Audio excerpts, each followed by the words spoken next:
Pagbasa mula sa aklat ng Eksodo. Noong mga araw na iyon, nakaugalian na ni Moises na ang tabernakulo'y itayo sa isang lugar na malayo-layo sa kampo. Tinawag iyong dakong tipanan ng Diyos at ng mga tao. Doon pumupunta ang sino mang nais sumangguni sa Panginoon.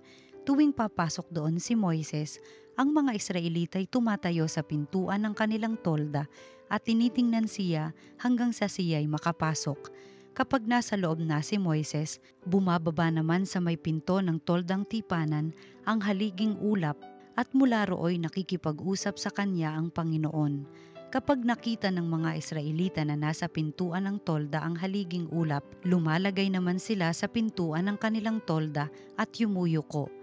Ang pakikipag-usap ng Panginoon kay Moises ay tuwiran, tulad ng pakikipag-usap sa kaibigan.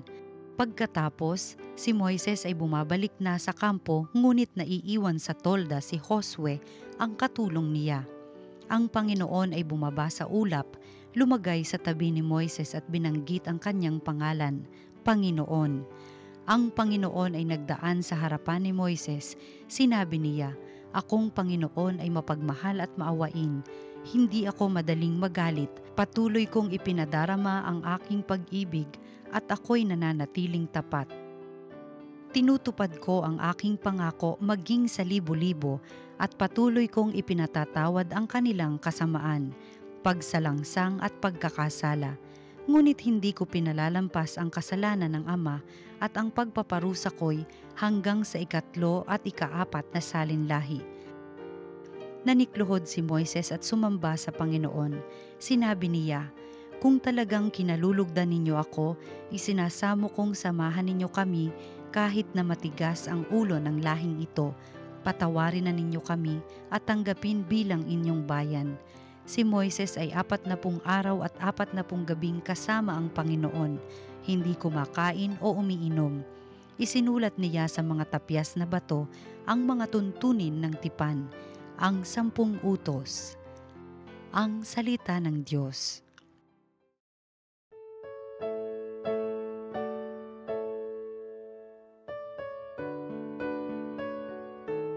Ang ating mahabaging Diyos ay nagmamagandang loob. Ang poon ay humahatol, ang gawad ay katarungan. Natatamo ng inapi ang kanilang karapatan. Ang balangkas niya't utos kay Moises ibinilin, ang kahangahangang gaway na saksihan ng Israel. Ang ating mahabaging Diyos ay nagmamagandang loob.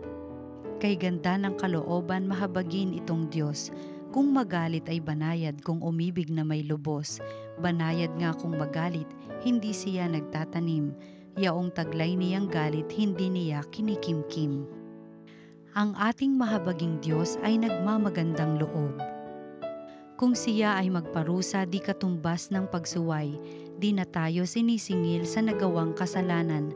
Ang agwat ng lupa't langit sukatin may hindi kaya, gayon ang pag-ibig ng Diyos sa may takot sa Kanya. Ang ating mahabaging Diyos ay nagmamagandang loob.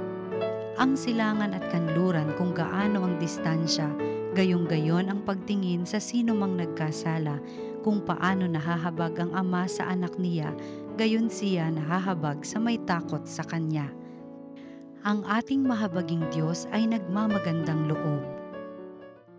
Ang mabuting balita ng Panginoon ayon kay San Mateo.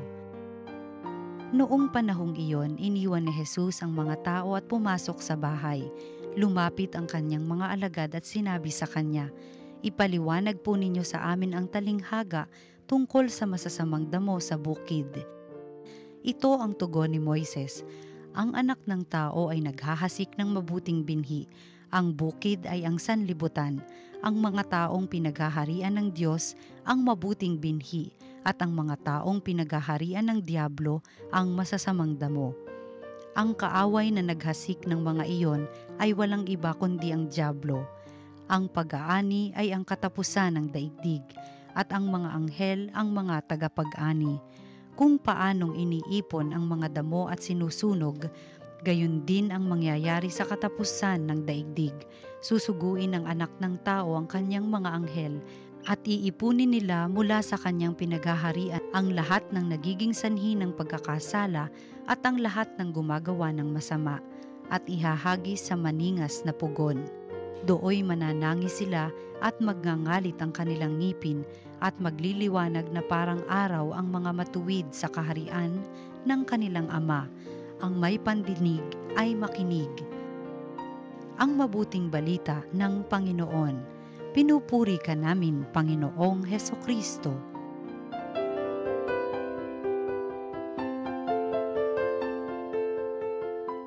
Isang pinagpalang Martes po sa ating lahat. Muli, Martes na naman at tayo magnilay-nilay sa salita ng Diyos. Mabuting balita, lalo pa nga.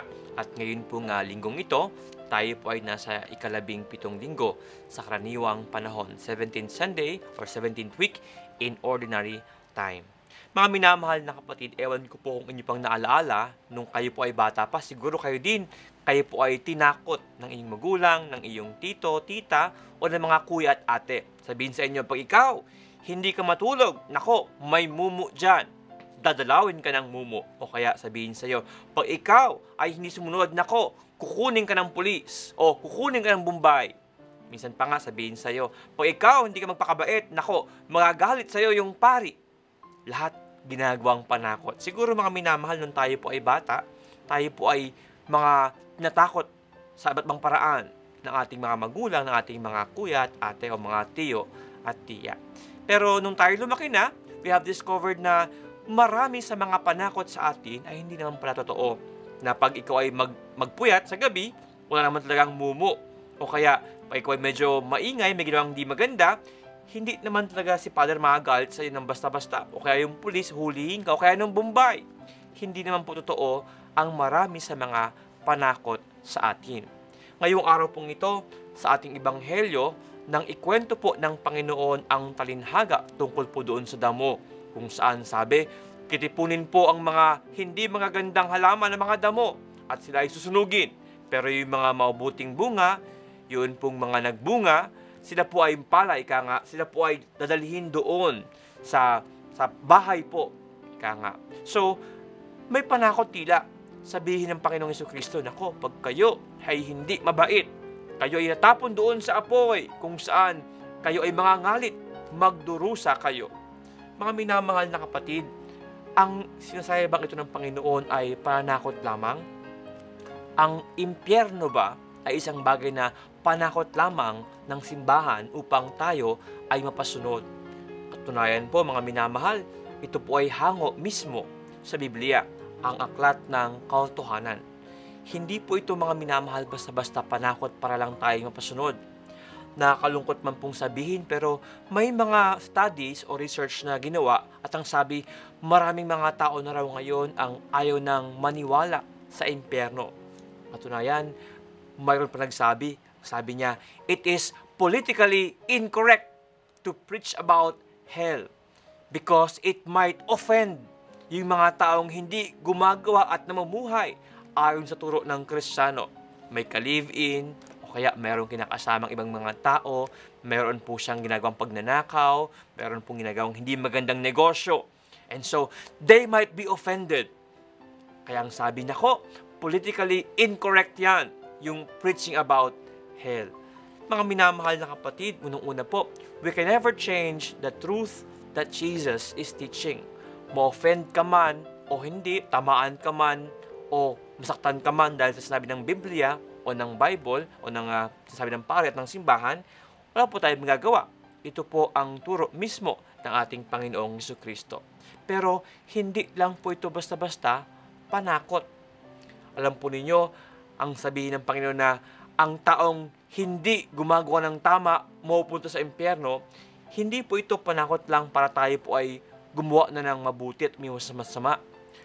Ang impyerno po mga minamahal na kapatid ay hindi po ito parusa po ng Diyos basta-basta sa atin. Hindi po ito yung Diyos ang pumipili para sa atin. Dahil ikaw, hindi ka gumawa ng tama, ito ang impyerno para sa iyo. Ito ang iyong parusa.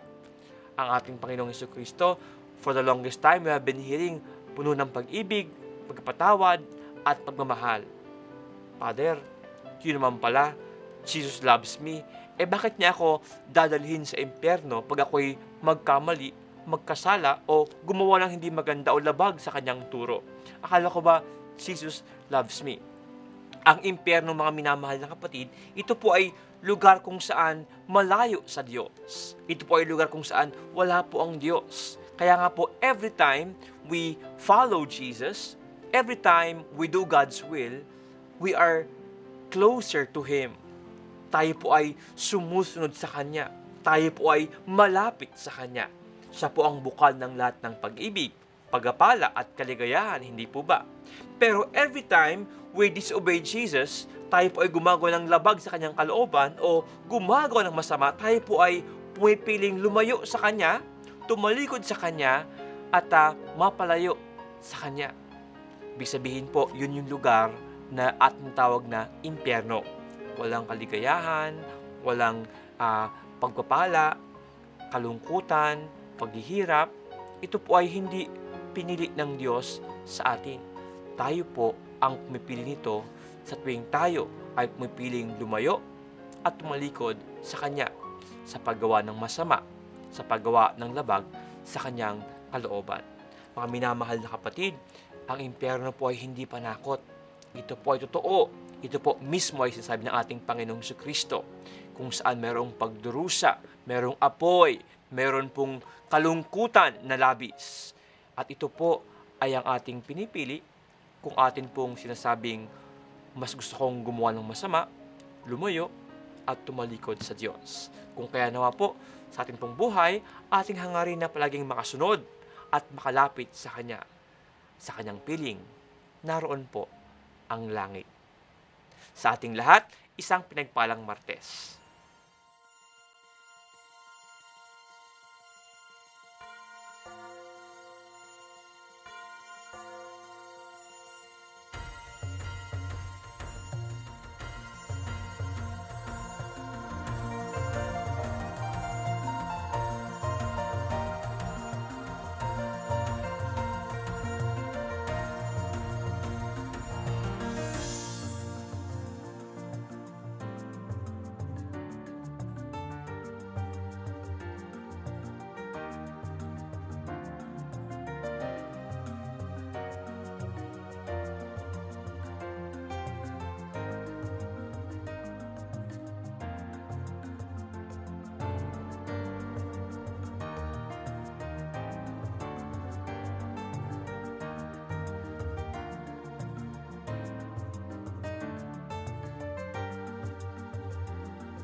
Through His love.